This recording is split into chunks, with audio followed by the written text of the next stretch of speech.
Hi viewers, welcome to our channel. ప్రస్తుతం మనతో పాటు దామో బాలాజీ గారు సీనియర్ జర్నలిస్ట్ ఉన్నారు. వారితో ఒకసారి మాట్లాడదాం. నమస్కారం సార్. నమస్తే. సార్, కుంభమేళలో తొక్కిసలాట జరిగి 17 మంది వరకు చనిపోయారు, 50 మంది వరకు గాయపడ్డారని చెప్పేసి వార్తలు వస్తున్నాయి సార్. అంటే ఈ విధంగా పుణ్యక్షేత్రాల్లో తొక్కిసలాట జరగడం, వరుసగా జరగడం అనేది భక్తుల్లో కాస్త ఆందోళన గురి చేస్తుంది. మొన్నే మనం తిరుపతిలో కూడా చూసాం. మళ్ళీ ఇప్పుడు కుంభమేళలో జరిగింది. అసలు ఏం జరిగింది కుంభమేళలో? ఈ తొక్కిసలాట గల కారణాలు ఏంటి? ఇప్పుడు ప్రజెంట్ అక్కడ పరిస్థితి ఏ విధంగా ఉంది? యాక్చువల్గా ఇది మహా కుంభమేళ అని పిలుస్తారు. ఎందుకంటే కుంభమేళ అంటే 12 ఏళ్ళకి ఒకసారి వచ్చేది.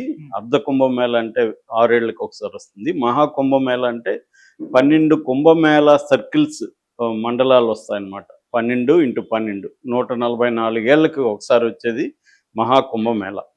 సో ఈ మహాకుంభమేళలో ప్రధానంగా ఏంటంటే పవిత్ర స్థానాలు, అంటే దాన్ని అమృత స్నానం అని పిలుస్తారు. అమృత స్నానాలు అనేవి దాదాపు 6 డేట్లలో జరుగుతాయి అన్నమాట. ఇది ఫస్ట్ జనవరి 13, తర్వాత 14, తర్వాత 29, ఇప్పుడు నిన్న జరిగిన ఇది ఈ అమృత స్థాన్ సందర్భంగా తొక్కిసలాట. ఇది కాకుండా నెక్స్ట్ ఫిబ్రవరి 3, ఫిబ్రవరి 12, ఫిబ్రవరి 26 ఈ డేట్లలో జరుగుతాయన్నమాట. అందుకని ఈ తారీఖుల్లో మాత్రమే కోట్ల మంది స్నానాలు చేయడానికి వస్తారు. అదేంటంటే ఆ ఘాటు దాదాపు 12 కిలోమీటర్ల పొడవు పెంచారు. యాక్చువల్గా లాస్ట్ 2019లో 8 కిలోమీటర్స్ ఉంటే ఇప్పుడు 12 కిలోమీటర్ల ఘాట్ చేశారు. ఇది బేసిక్గా ఏంటంటే ఈ మహాకుంభమేళ 4 ప్లేసుల్లో జరుగుతుంది.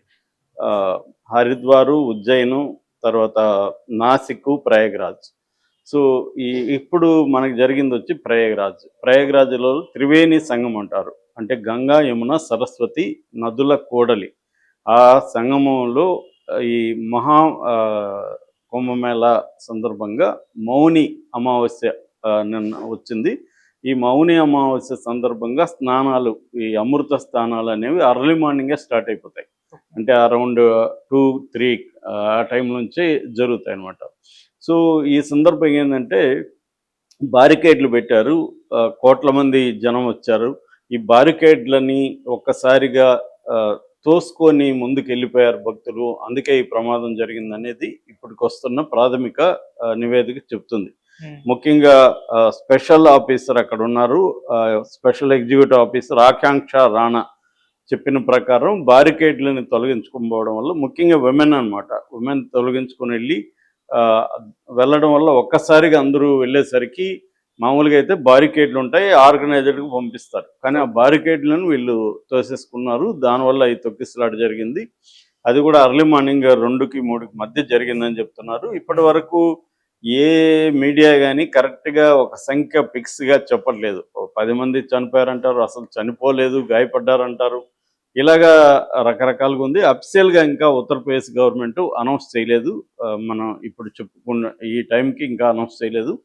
అయితే మీడియా 10 నుంచి 20 మంది వరకు చనిపోయారని మాత్రం మనకు అర్థమవుతుంది. ఒక 50 మంది వరకు గాయపడ్డారు. వాళ్ళని అక్కడే అంబులెన్సులు రెడీగా ఉన్నాయి. ఇమ్మీడియట్గా అంబులెన్సులు తీసుకెళ్లారు. కాబట్టే ఈ మరణాల సంఖ్య తక్కువ అని చెప్తున్నారు. కొంత గాయపడి లైట్గా గాయపడిన వాళ్ళు ఆల్రెడీ ట్రీట్మెంట్ ఇచ్చి పంపించేశారని చెప్తున్నారు. అయితే మోడీ కూడా దీంట్లో ఇమ్మీడియట్గా రంగంలో దిగి యోగితో ఇప్పటి వరకు 2 సార్లు ఫోన్ చేశాడని చెప్తున్నారు. అట్లాగే అమిత్ షా కూడా రంగంలో దిగారు. ఆల్రెడీ దానికి ఒక పెద్ద నెట్వర్క్ ఉంటుందన్నమాట. ఎందుకంటే ఇది మహాకుంభమేళ అనేది 144 ఏళ్ళకి ఒకసారి వస్తుంది. మొత్తం ఈ 45 రోజులు జరుగుతుంది. జనవరి 13 నుంచి ఫిబ్రవరి 26 వరకు టోటల్గా 45 డేస్ జరుగుతుంది. సో ఈ 45 డేస్లో దాదాపు 40 కోట్ల మంది మొత్తం భక్తులు ప్రపంచవ్యాప్తంగా అనేక దేశాల నుంచి, మన దేశంలో అనేక రాష్ట్రాల నుంచి కూడా 40 కోట్ల మంది భక్తులు వస్తారని అంచనా వేసి దానికి తగిన ఏర్పాట్లు కూడా ప్రభుత్వాలు చేశాయన్నమాట. దీనికి ఓవరాల్గా 7,500 కోట్ల బడ్జెట్ కేటాయించారు ఈ ఏర్పాట్లకి. దీని నుంచి ఇన్కమ్ గవర్నమెంట్కి దాదాపు 2 లక్షల కోట్లు, అంటే 2 ట్రిలియన్ రూపీస్, 2 లక్షల కోట్ల రూపాయలు ఆదాయం వస్తుందని అంచనా వేస్తారు. దీనికోసం ప్రత్యేక ఏర్పాట్లు కూడా చేశారు. ఈ చుట్టుపక్కల ఒక గంగా ప్రహరీ అనే పేరుతో వాల్స్ దాదాపు 83 చోట్ల ప్రాజెక్టులు వాల్స్ కట్టడం, ఇతర ప్రాజెక్టులు కట్టడం చేశారు. దీనికి 1428 కోట్లు ఖర్చు పెట్టారు. అట్లాగే ఇది మొత్తంగా 40,000 ఎకరాల్లో జరుగుతుంది. ఎకరాలు కాదు, సారీ, హెక్టార్స్. 40,000 హెక్టార్స్లో జరుగుతుంది. ఈ ఘాట్ పొడవు కూడా మొత్తం 25 సెక్టర్స్ ఉంటాయి. 25 సెక్టర్స్లో ఈ ఘాట్ పొడవు కూడా 12,000 కిలోమీటర్లు ఉంటుంది. తర్వాత 1,50,000 హెక్టార్లు మొత్తంగా విస్తీర్ణంలో ఇది పెట్టారు.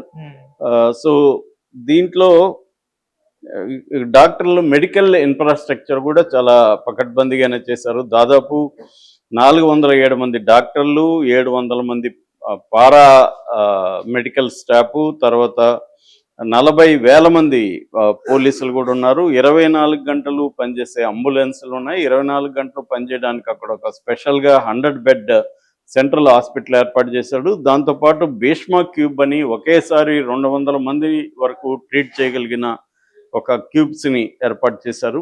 అట్లాగే కొన్ని వేల టెంట్స్ని క్రియేట్ చేశారు.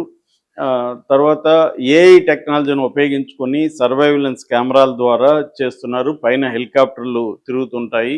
అలాగా చాలా ఒక నాసా స్టైల్లో ఇది చేశారు. అంటే ఈ స్థాయి 40 కోట్ల మందితో జరిగే రిలీజియస్ ఒక కార్యక్రమం అనేది ప్రపంచంలో ఎక్కడా కూడా లేదు. ఇది oldest and largest peaceful gathering అని అంటారు దీన్ని. ఇలాంటి దాంట్లో ఇలాంటి ప్రమాదం జరగడం ఖచ్చితంగా ఇబ్బందికరమే. అది ఆల్రెడీ వీళ్ళ మీద విమర్శలు కూడా, ఎందుకంటే ఇది ఇంటర్నేషనల్ మీడియా అటెన్షన్ ఉంది. అందుకనే ఇంత పకడ్బందీ ఏర్పాట్లు కూడా మోడీ ప్రభుత్వం, యోగి ప్రభుత్వం చేశారు అక్కడ. స్టిల్ చేసినా కూడా ఇది జరిగిన దానికైతే ఇంకా నివేదికలు అయితే రాలేదు. కరెక్ట్ కారణాలు కూడా అఫీషియల్గా అయితే అనౌన్స్ చేయలేదు. అక్కడున్న మీడియా, అక్కడ గ్రౌండ్ రిపోర్ట్లో చేసిన అనేక మీడియా రిపోర్ట్స్ నేను చూశాను మార్నింగ్ నుంచి. ఆ మీడియా రిపోర్ట్స్ ఏం చెప్తున్నారంటే ఈ బ్యారికేడ్లను తోసుకోవడం వల్ల వచ్చారని చెప్తున్నారు. ఆల్రెడీ ఇది పొలిటికల్గా కూడా ఇదైంది.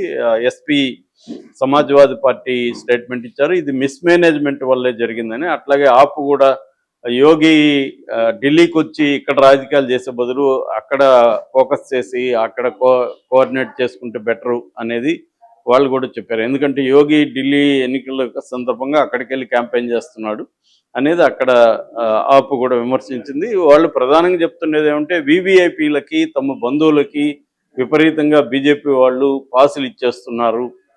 అందువల్ల కామన్ పీపుల్లో ఒక అసహనం పెరిగిపోతుంది. వాళ్ళు వెయిట్ చేసి గంటలు వెయిట్ చేసి వాళ్ళకి టైం దొరకకుండా ఈ వివిఐపి కల్చర్ వల్లనే జరిగిందనేది ప్రధానంగా విమర్శ. ఇది ఒక ప్రాబ్లం మన దేశంలో. ఏంటంటే భక్తి ఉన్న చోటంతా కూడా వివిఐపీలు రంగంలో దిగుతారు. దానివల్ల సామాన్య భక్తుల వెయిటింగ్ అవర్స్ పెరిగిపోతాయి. సో అదొక మేజర్ కారణం. ఎన్ని కథలు చెప్పినా, ఏ గవర్నమెంట్లు వచ్చినా ఈ విషయంలో బేసిక్గా తేడా కనబడటం లేదు. మన తిరుమల సందర్భం కూడా ఇదే చర్చ మనకి కనబడుతుంది. ఈ వివిఐపీలు కల్చర్ వల్లనే అది జరుగుతుందని. సో ఇక్కడ కూడా అదే జరిగినట్టు కనబడుతుంది. ఇక్కడైతే ఏర్పాట్లు కానీ, ప్లానింగ్ కానీ, ఇన్ఫ్రాస్ట్రక్చర్ కానీ, మెడికల్ జాగ్రత్తలు కానీ, ముందు జాగ్రత్తలు అన్నీ కూడా పకడ్బందీగా ఉన్నాయి, ఆర్గనైజ్డ్గా అయితే ఉన్నాయి. ఉన్నప్పటికీ ఇది జరిగిందంటే ఇంకా సరిపోలేదని మనకు అర్థమవుతుంది. ఏర్పాట్లు సరిపోలేదని. అయితే ఇమ్మీడియట్గా రిలీఫ్ వర్క్ అయితే స్పీడ్గా జరిగింది. మనకి ఇప్పుడు తిరుపతిలో ఏం జరిగింది, రిలీఫ్ వర్క్ ఇమ్మీడియట్గా జరగలేదు అక్కడ. ఎందుకంటే అంబులెన్స్ డ్రైవర్ లేరు, అక్కడ తగినంత మంది పోలీస్ స్టాఫ్ లేరు, అందువల్ల లేట్ అయిపోయింది. దానివల్ల కూడా మరణాలు పెరిగాయి. మామూలుగా ఏంటంటే ఇలాంటి చోట రిలీఫ్ వర్క్ స్ట్రాంగ్గా ఉంది ఆల్రెడీ. నేను ఇందాక చెప్పాను, ఆయన మెడికల్ ఇన్ఫ్రాస్ట్రక్చర్ కూడా బలంగానే ఉంది.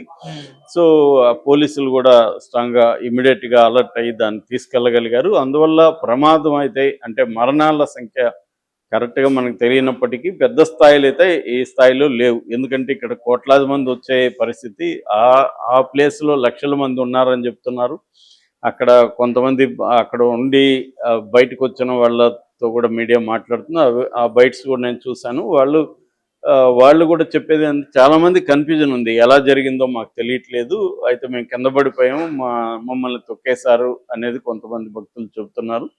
ఏదేమైనా ఇది దురదృష్టకరమైంది. దీని నుంచి ఇంకా ఉంది కాబట్టి, ఫిబ్రవరి 26 వరకు ఉంది కాబట్టి ఇంకా జాగ్రత్తలు తీసుకోవాల్సిన అవసరం అయితే ఉంది. Okay sir. Thank you so much.